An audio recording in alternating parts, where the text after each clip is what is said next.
Everything you need to know about To Kill a Mockingbird Chapter 26. So now that we're through Chapter 26, we can talk through its events. This chapter starts out pretty reflectively.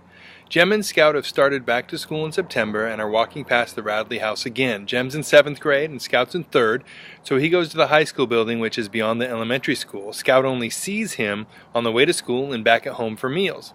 She says she's no longer afraid of the Radley place, although it's still a little creepy, and she sometimes feels bad for bugging him so much. She remembers as well the stuff that Boo had left in the knothole. She sees the tree is swelling around the cement plug that Nathan Radley had put in there. And she confesses she still looks for him when she goes by. She casually brings up Boo and wanting to see him before she dies to Atticus. It's her childhood wish. And he tells her that he's too old to chase her off the Radley lot, especially since Nathan Radley shoots at shadows. He even adds, if those shoes have size 4 feet, and they were lucky they didn't get killed. Scout hushes and is shocked, now knowing that Atticus knows a lot more than they thought he did.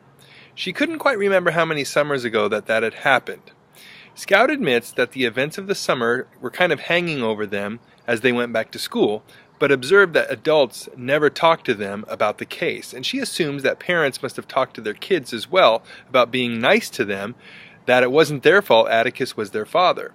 Scout's puzzled because Atticus is still re-elected to do the state legislature again. Overall, Scout thinks people are weird, so she decided to avoid them unless she didn't have a choice.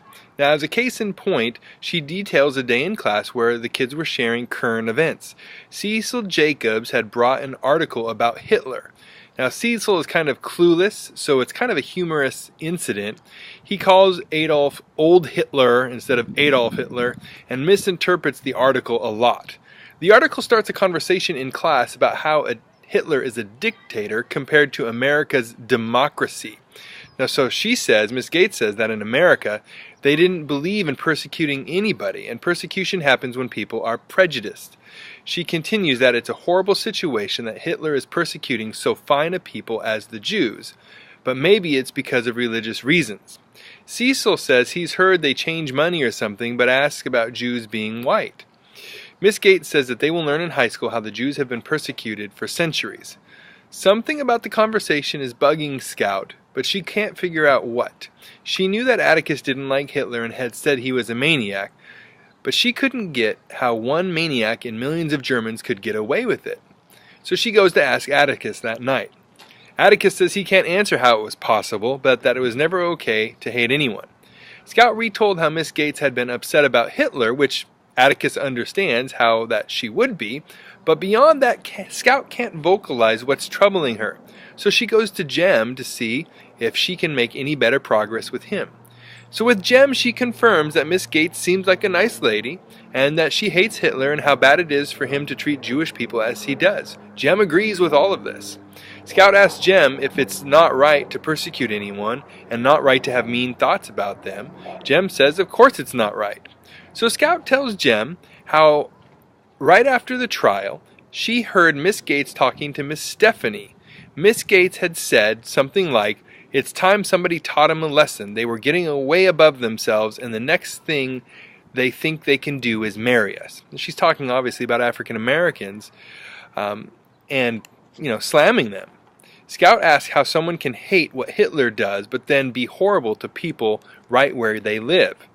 Jem freaks out on Scout, grabs her, and yells at her to never talk to him again about the courthouse and kicks her out of his room.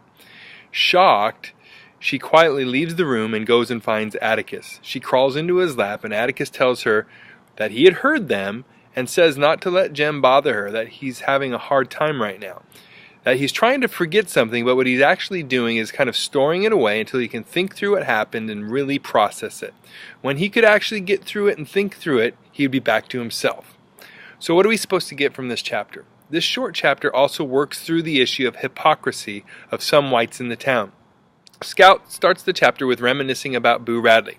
He's not been brought up in many chapters, but we see Scout has matured in her thinking about him.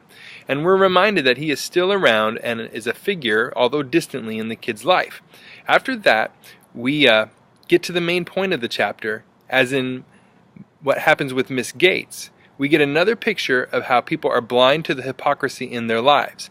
In this case, Miss Gates is offended by the persecution of Jews in Germany, and even uses the word prejudice to describe what is driving the campaign against the Jews, but somehow in her mind she does not make the connection to her own prejudice against blacks in her life and in her town. Now perhaps Cecil's comments give some insight that Hitler is attacking a people of a similar skin tone in the Jewish people, which for some reason makes it different to what was happening against the blacks in the South in the minds of people like Miss Gates and other whites. Now Scout, even as a child, can see that it is difficult to reconcile Miss Gates condemning Hitler for prejudice, but cannot see similar traits in their own viewpoints. We know too that this has greatly impacted Jem. It's overwhelmed his ability to process, as he can't even talk about the subject yet. Any questions, you can put them in the comment box below, and we will get back.